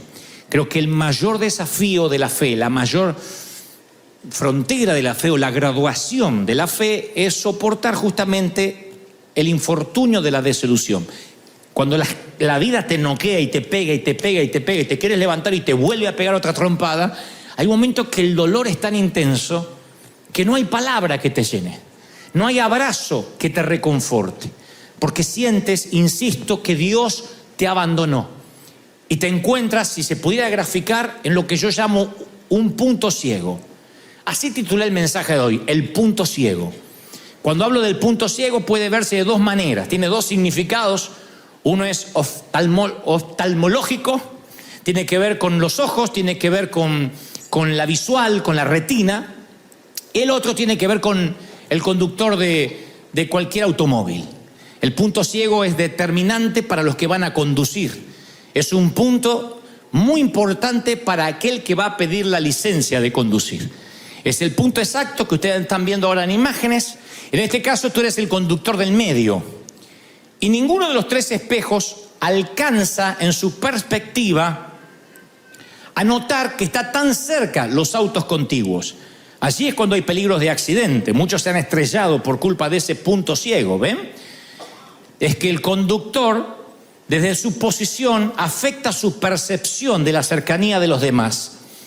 Esta pequeña área de percepción está limitada por tu posición, o sea, por donde estás tú ahora. A menos que aminores la velocidad o aceleres, no puedes ver que por tu izquierda y por tu derecha te están sobrepasando. En otras palabras, como conductor tienes dificultades para ver lo que tienes encima de ti. Eso es el punto ciego. Entonces, ¿qué se recomienda a un conductor novato? Le dicen, si vas a conducir, no te fíes de los tres espejos, del que tengas aquí, el de la izquierda y el de la derecha. Siempre que vas a hacer una maniobra, especialmente esas maniobras rápidas, ¡uy, me pasé! Y quieres pegarle volantazo, siempre mira por encima del hombro. Porque si el automóvil contigo está demasiado cerca, no lo alcanzas a ver en la perspectiva del espejo y allí se producen los grandes accidentes. Esto en la vida es exactamente igual. Uno puede ver el futuro a través del parabrisas y a veces algunos ven una ruta desierta. Por eso mi mensaje hoy es punto ciego, porque yo he estado muchas veces ahí, donde he sentido que Dios abandonó mi vida, que Dios no tiene nada para nosotros, para donde yo mire no hay nada. Miro para atrás, desierto. Miro para adelante, desierto. Para los costados no veo nada. Estoy en un punto ciego literalmente de la vida. Ahora, quien nunca tiene un punto ciego es nuestro Señor. Nunca. Dios tiene un panorama completo. Dios no es unidimensional. Dios sabe todo, lo que preparó para ti, lo que dejaste en el pasado, lo que viene a futuro, qué hay en el presente. Entonces Dios reemplaza a veces nuestras miopes, nuestras cortas peticiones, porque a veces sufrimos de astigmatismo espiritual, no podemos ver bien lo que hay delante y empezamos a pedir, quiero ya, Señor, dámelo. Y Dios dice, no, porque no es el tiempo. Uno está enfocado en la sed del día y Dios está enfocado en las sequías del mañana. Uno está enfocado en el hambre de hoy y Dios está enfocado en lo que va a venir después. Dios ve un panorama completo. Y como todo padre amoroso, hay momentos que Dios te dice todavía no o no. Dios te cierra la puerta. No hay ningún papá o mamá acá que nunca le haya dicho no al hijo. ¿Quién le dice sí a todo? ¿Quién tiene hijo y dice yo no le niego nada? Sí, algo le has negado. O dulces a la hora de comer, o que salga descalzo cuando hace frío. Tú le niegas cosas cuando sabes que es por su bien, es preferible que le digas no. Y Dios sabe a veces negar peticiones. Él te ama lo suficiente como para decirte no. Si hay algo que Él te está diciendo no, créeme, te ama. ¿Están conmigo, sí o no? Si Él te dice no y te sientes en un punto ciego, es porque te ama. Tú dices, pero si me amara me lo estaría dando. A veces no entendemos, somos tan miopes que no entendemos el plan de Dios. Dice Apocalipsis 3:7, esto dice el santo, el verdadero, el que tiene la llave de David, el que abre y ninguno cierra, el que cierra y ninguno abre. Aquí dice que el mismo santo, el mismo Dios verdadero, que abre puertas, también las cierra. Es el mismo Dios y el mismo corazón amoroso. Él cierra puertas enfáticamente. Dice, el que abre y ninguno cierra. El que cierra y ninguno abre. Lo que pasa es que en las iglesias no hemos enseñado lo suficiente acerca de puertas cerradas. Le decimos a la gente que lo que quiera Dios se lo va a dar. Que si quieres esa rubia, Dios te la va a dar. Que si quieres ese auto, le ponga las manos y Dios te lo va a dar. Entonces vamos, le imponemos las manos y Dios dice no. Porque Dios sabe que si lo compras no lo vas a poder mantener, no lo vas a poder pagar, el seguro te va a quebrar. Entonces nos enojamos, hacemos berrinches, como diciendo el diablo metió la cola. Y es Dios que está cerrando. La mención de la llave de David, dice el que tiene la llave de David, implica que la puerta no está solo cerrada, sino cerrada con llave, que no tiene caso de orar por puertas que Dios muestra que Él cerró. Ahora, si la puerta está trabada por el enemigo, la abrimos en oración. Pero si la puerta está cerrada por Dios, por una decisión soberana, no hay oración, no hay alabanza, no hay pacto, no hay grito de júbilo, no hay nada que la va a abrir. No hay hombre que pueda abrir una puerta que se cerró. Si Dios cerró la puerta, es porque Dios tiene un camino mejor. Y uno a veces se aferra a las cosas y no entiende que si Dios cierra una puerta es como una mamá que le cierra la puerta al chico para que no salga en horas peligrosas, o cuando hace frío, o cuando hay una tormenta eléctrica, qué sé yo. El niño no entiende, ¿por qué? Si tú me abriste la puerta a la mañana, pero ahora te la cierro. Y ahí es cuando los nenes no entienden y creen que la mamá se endemonió por la tarde. Y de pronto le agarra el berrinche y dice, oh Dios, yo no tenía que haber nacido en esta casa, me voy a vivir. Y él no entiende. Y así somos nosotros. De pronto Dios nos cierra una puerta y nos enojamos. Uno tiene que darse cuenta cuando el enemigo pone trabas a cuando un viaje se te empieza a trabar. Yo le llamo fluir. Si fluye, significa que Dios está allí. Esto no significa andar por la vida que la primera trabita Dios me la cerró. Yo reconozco al enemigo, conozco su firma, conozco cuando él está metido atrás, porque las trabas que pones generalmente son distracciones. Pero cuando Dios cierra eso, hay un golpe. Tú te das cuenta que no es una traba, te das cuenta. Hay momentos que Dios no sabe ni cómo decirte que eso no funciona, que lo que estás queriendo hacer lo estás forzando. A veces puede ser un no temporal, un no por ahora. Y créeme, cuando Dios cierra una puerta, tú no quieres que se abra. Cuando uno adora, alaba al Señor por lo que Él hizo, por lo que Dios hizo en tu vida, yo opino que rozamos la verdadera alabanza y adoración. Apenas estamos en la superficie. La verdadera adoración es cuando uno adora y alaba por las cosas que Él te libró, por las veces que te dijo no. Esa es la verdadera adoración. Señor, yo pensaba ya que el médico me iba a decir que estaba sano. Y fui y me dijo que sigue todo igual, o lo que es peor, avanzó la enfermedad. Yo te voy a adorar igual, porque algo me estás enseñando o algo te traes entre manos. Señor, pensaba juntar dinero para las vacaciones y se me fue todo en la clínica, en el hospital. Te voy a adorar porque de algo me libraste si yo viajaba. Cuando uno ve a un Dios de amor a través del filtro del amor, nunca ves a un Dios bueno porque abre y a un Dios malo porque cierra. Es el mismo Dios que te abre y el mismo Dios que te cuida y te cierra. Te cuida de relaciones, te cuida de... A veces forzamos, como les dije hace unos domingos, las amistades. Forzamos los vínculos.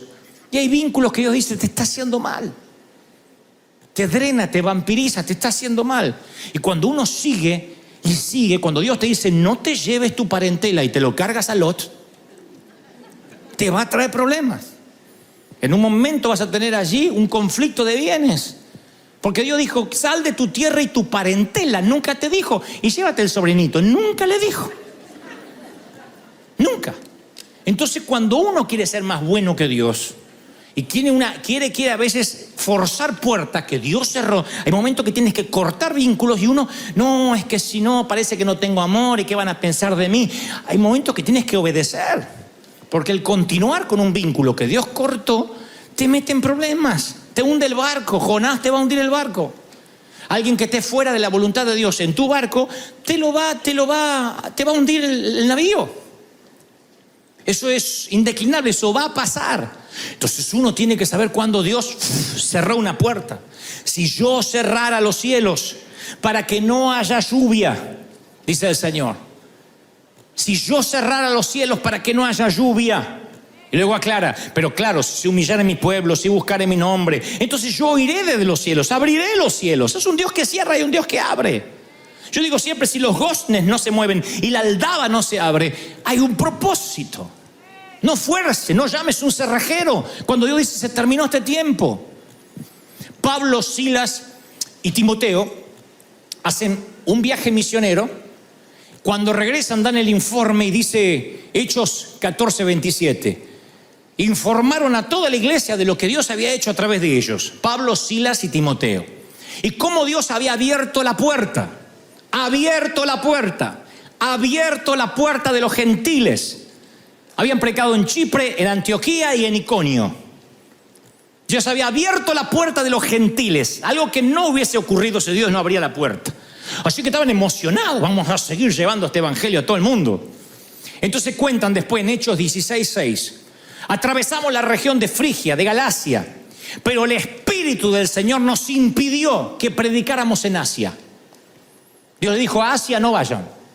Cuando llegaron cerca de Misia, intentaron pasar a Bitinia y el Espíritu de Jesús no se lo permitió. Sí iban a predicar. Entonces a veces uno no sabe que cuando Dios te dice no, ahora no, es porque te lleva directamente hacia otro lado. De pronto Dios le dice a Pablo, no vayan a Asia, pero tiene una visión de un hombre de Macedonia que le dice, pasa a Macedonia y ayúdanos. Claro, Dios le estaba abriendo el viejo continente, Europa. Dios le estaba abriendo, ahí se convertiría la primera mujer misionera, Lidia. Dios le estaba abriendo el continente, el viejo continente al apóstol. Dice, zarpando a Troas, navegamos directamente a Samotracia, a Neápolis, de ahí fuimos a Filipos. Me gusta eso, navegar directamente. ¿No quisieras llegar directamente a lo que Dios tiene para ti ya? ¿No tienes ganas de que no termine el año sin que llegues a tu destino? ¿Cuántos dicen amén? Para eso, agradece por las puertas cerradas. Las puertas cerradas te redireccionan las que sí están abiertas. Uno quisiera, yo sé lo que pasa, porque yo soy igual a todos ustedes, estamos iguales. Uno quisiera que, está bien, yo me aguanto esta puerta cerrada, pero mostrame cuál abriste. Entonces uno está ahí, suelta la cerrada y agarra la abierta, y no es así. Dios dice, agradece por la puerta cerrada. Después viene la abierta. Uno necesita garantías y Dios no las da. Dios dice, no, la fe no es con garantías. La fe es la certeza de lo que se espera, la convicción de lo que no se ve. Uno siempre está pidiéndole que Dios haga el primer truco, que Dios saque la primera mano, que Dios saque la primera carta. Dios dice, la primera carta la sacas tú y yo te voy a respaldar. Si crees que yo soy tu cuidador, que yo soy tu dador, y uno está esperando que Él haga el primer movimiento y Dios dice, no, tú haces el primer movimiento. Ahí está la bendición al lado, en el punto ciego y no la puedes ver. Y cuando uno no la puede ver se frustra. Uno no se da cuenta lo cerca de la bendición que está. Uno siempre cree que la bendición está allá, no acá. Ese es el peligro. Uno cree que la bendición está allá en el destino. Éxodo 34:29 dice, y no sabía Moisés que la piel de su rostro le resplandecía. Yo digo, no notaba que estaba ungido. Siempre me choqueó eso. Y Moisés no sabía que la piel de su rostro resplandecía. Claro, había estado, para los que no conocen la historia, había estado en la montaña con Dios y cuando bajó, la gloria se le imantó tanto en su rostro que parecía una luciérnaga. Su rostro brillaba. Entonces lo veías y decía, hay un brillo en sus ojos, había como un brillo, no era ni maquillaje ni iluminación, era el poder de Dios, pero él no sabía. La gente decía, No te podemos ver. Él no se había mirado al espejo. Me temo que muy a menudo muchos de nosotros no sabemos de la adquisición espiritual que Él nos dio. Me temo que muchos de ustedes no tienen ni idea el privilegio de congregarse en una iglesia donde jamás hay un servicio duro, donde no está la presencia de Dios o no hay palabra. Siempre hay palabra, siempre hay pan fresco en la casa del pan. ¿Estás conmigo, sí o no? Me temo que algunos necesitarían una temporada de sequedad para valorar el oasis. No valoras la salud hasta que la pierdes. ¿Quién da gracias por la salud adrede cada mañana? Y no hablo de la oración mecánica, gracias por la salud, no. ¡Gracias, Señor! ¿Cuándo das gracias por la salud? Cuando estuviste con dolor. Cuando el dolor no te deja pensar. El dolor no te deja darte cuenta del entorno, de la adquisición espiritual, de lo que estás viviendo, del aquí. ¿Alguien tuvo un dolor de muelas, esos intensos? Esto en la vida es igual. Cuando hay dolor, tú no estás consciente de que el rostro te brilla. Hay gente que el dolor es tan intenso que se pierde a los chiquitos, a los hijos cuando son chiquitos. Se los pierde. Se pierden los líos que hacen, se pierden las veces que vuelcan la leche, se pierden las cosas maravillosas que no van a volver a ocurrir. Viven estresados, esperando que crezcan, perdiéndose la mejor etapa, una de las mejores que uno puede tener con los hijos. Entonces, cuando la vida está envuelta de dolor, uno no puede ver la adquisición espiritual, no se da cuenta, está en un punto ciego. Yo decía, Martin Luther King, ¿se habrá dado cuenta lo que estaba haciendo a la humanidad? ¿Habrá pensado algún momento en vida que un edificio, una autopista, una conmemoración nacional lo recordaría todos los años, que sería un héroe nacional? Los periódicos lo tildaban de comunista. Era un héroe, un luchador por los derechos humanos, pero nunca, mientras escribía la historia, se dio cuenta que la estaba escribiendo. Nunca se dio cuenta que estaba aquí. Capaz que él quería estar allí, me atrevo a pensar. Rara vez quien escribe la historia se da cuenta que la está escribiendo. San Martín no se daba cuenta que era San Martín. Simón Bolívar nunca se dio cuenta que era Simón Bolívar. Moisés no se dio cuenta que su rostro le brillaba. Yo no me doy cuenta a quiénes puedo inspirar con los mensajes. A veces me llegan algunas retribuciones y digo, bueno, sí, quizás algún día, cuando no esté, digan, no, fue increíble, nos enseñó, qué sé yo. Pero ese día va a ser muy tarde porque yo ya no voy a estar aquí, voy a estar allí. Entonces yo aprendo ahora a valorar el aquí, a valorar el día a día, el privilegio. A veces lo sagrado se me vuelve común. A veces también me siento cansado y esto que alguna vez soñé, de pronto se me hace tedioso. El tedio es cuando lo que esperabas por tanto tiempo finalmente llega y no lo valoras porque todavía sigues viendo la vaca allá adelante. No debe haber peor cosa que llegar a un sitio que siempre quisiste llegar y no disfrutarlo. No debe haber cosa que irte de vacaciones y cuando llegas a la playa y pones la sombrilla, no lo disfrutas. No debe haber peor cosa que esperar por el amor de tu vida y cuando llega no valorarlo. Soñar con tener hijos y cuando tienes ni siquiera te das cuenta que esto está ocurriendo ahora y que no volverá. Siempre queremos que el allá nos dará la felicidad. Es que allá la grama está más verde, allá llueve mejor, allá el clima es mucho mejor y mientras tanto estamos acá en el punto ciego donde no vemos nada. Pero yo te aseguro, de parte de Dios estás más cerca de las bendiciones de lo que jamás pensaste. Aún en el punto ciego Dios está aquí. ¡Aleluya! Lo que pasa es que tu percepción afecta la visión. Tu percepción donde tú estás afecta las bendiciones que están lejos. Tú no las estás viendo, no las puedes ver. No te das cuenta lo cerca que están. Y aquí dice el Señor, vienen días en que el ara alcanzará al segador y el pisador de las uvas alcanzará al que lleve la simiente y los montes destilarán mosto. O sea, el que lleva la simiente, el que lleva las semillas de las uvas, tiene que llevarla y plantarlas. Y la Biblia dice que va el plantador y ya viene el que viene atrás, dice, ¿dónde están las uvas para pisar? De repente los tiempos se acortan. De repente vas a estar sembrando semillas y ya viene la cosecha que te alcanza. La Biblia dice, va a haber un momento donde cuando tú estés enojado por una puerta cerrada, El ángel de Jehová va a estar peleando contigo, aún con tu enojo, y te va a estar trayendo la bendición. Así que si estás ahora en una situación crítica donde dices, yo no sé más qué va a pasar, yo profetizo que el mismo Dios que acercó tanto la bendición la noche anterior es el mismo Dios que acerca las bendiciones sobre tu vida, sobre tus cosas. Alguien, ¿tú lo crees de verdad? Eso va a ocurrir. Vienen. Las bendiciones te alcanzan. Las bendiciones, ¡pum!, te patean el trasero porque mira, estás así, ¡ay!, te alcanzan las bendiciones. Me gusta eso, que estén detrás, alcanzándote, empujándote. Las bendiciones te alcanzan, no tienes que correr tras las bendiciones. Había un auto en Argentina que teníamos que decía el espejo retrovisor, los objetos, chiquitito, ¿no? Los objetos que se aproximan pueden estar más cerca de lo que parecen. Cuidado. Porque tenía una suerte de aumento, el espejo, y entonces había una leyenda que decía, los objetos que usted ve puede que estén más cerca de lo que usted percibe. Esa es la vulnerabilidad del autoanálisis que quiero que hagamos. Que a veces las bendiciones están tan cerca, no nos damos cuenta y las vemos lejos. Quiero que pienses en esto, las bendiciones que se te están acercando están más cerca de lo que crees. Yo te aseguro que en una noche el ángel de Jehová hace así. En una noche cuando tú no ves nada. En una noche cuando dice está todo en cierne, no va a pasar nada. En los momentos más críticos, cuando Abraham tenía que bajar el puñal, el ángel grita desde el cielo, no lo hagas.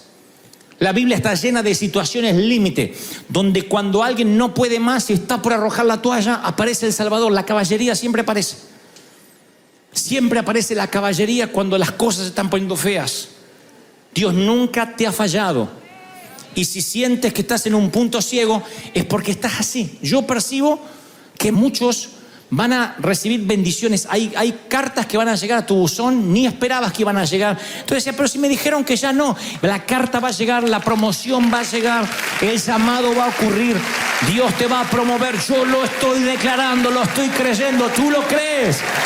¿Tú lo crees? ¡Aleluya! Acontecerá que si oyeres la voz de Dios para guardar mis mandamientos, dice el Señor, Deuteronomio 28:1.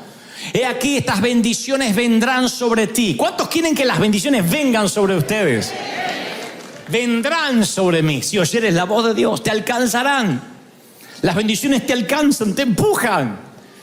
Tengo tantos testimonios de bendiciones que me han alcanzado ahí. Claro, yo voy unos minutos más atrás y estaba en el punto más ciego. En el punto más ciego. Hombres y mujeres que se han acercado para darnos dinero, para eventos, llegaron en el punto más ciego mía. Y yo empecé a aprender que cuando Dios te cierra esta puerta es porque tiene una mejor. Y si tú te empecinas en golpear esta puerta y llamar a un cerrajero, te estás perdiendo lo que Dios tiene. Hay gente que se empeña en mantener una relación, una amistad, que se empeña en mantener un ministerio y te estás perdiendo lo que Dios tiene del otro lado. ¿Cómo puede haber gente que se enamore de la zarza cuando Dios tiene una cita con el faraón?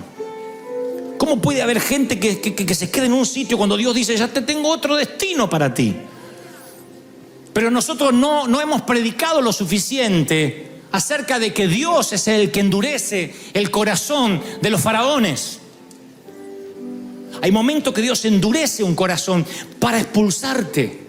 Lo hacen las mamás águilas, que les quitan la paja, le quitan lo confortable a los aguiluchos cuando sienten las espinas, porque ellos primero hacen los nidos con espinas y luego los cubren con paja. Saben que esos aguiluchos nunca querrán volar por su cuenta. Entonces cuando quitan la paja y sienten que una muerte segura los espera en el nido, se atreven a una muerte probable. Y ahí contra los peñascos empiezan a volar hasta que remontan. Pero si se quedan en el nido, mueren.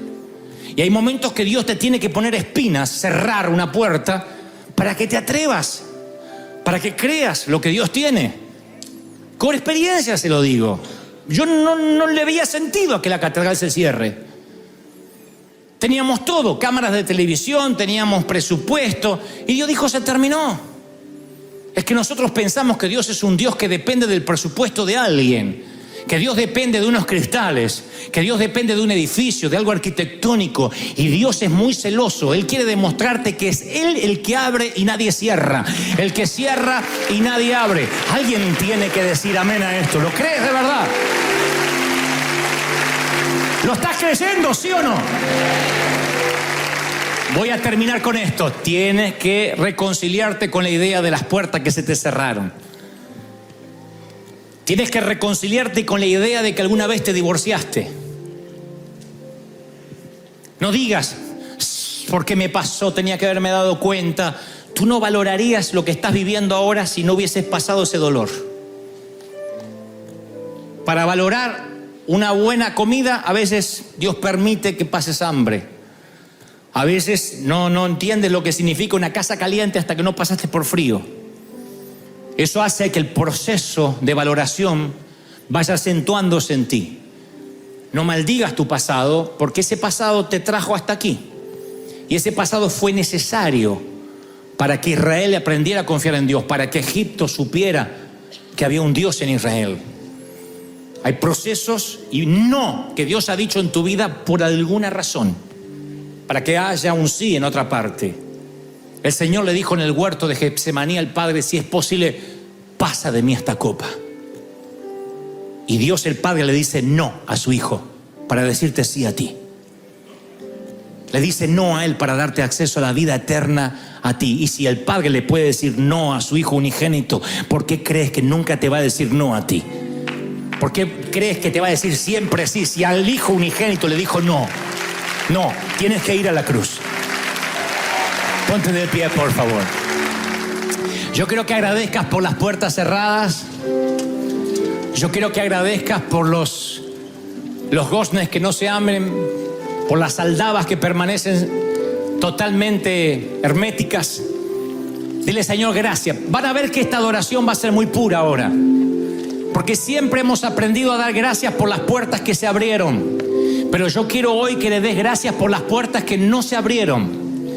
De verdad, pero no dando lástima, Job se queja ante Dios y Dios le dice, ¿dónde estabas tú cuando yo hice el mundo? Tú no puedes debatir conmigo. No tienes ni la altura emocional, ni intelectual, ni espiritual, ni creacional para discutir conmigo. Te amo. Te voy a restituir muchas veces más lo que perdiste. Pero aprende que cuando yo digo no, no siempre puedo explicarte por qué estoy diciendo no. Confía en mí, cree en mí y yo te voy a bendecir, dice el Señor. Vamos, dale un aplauso.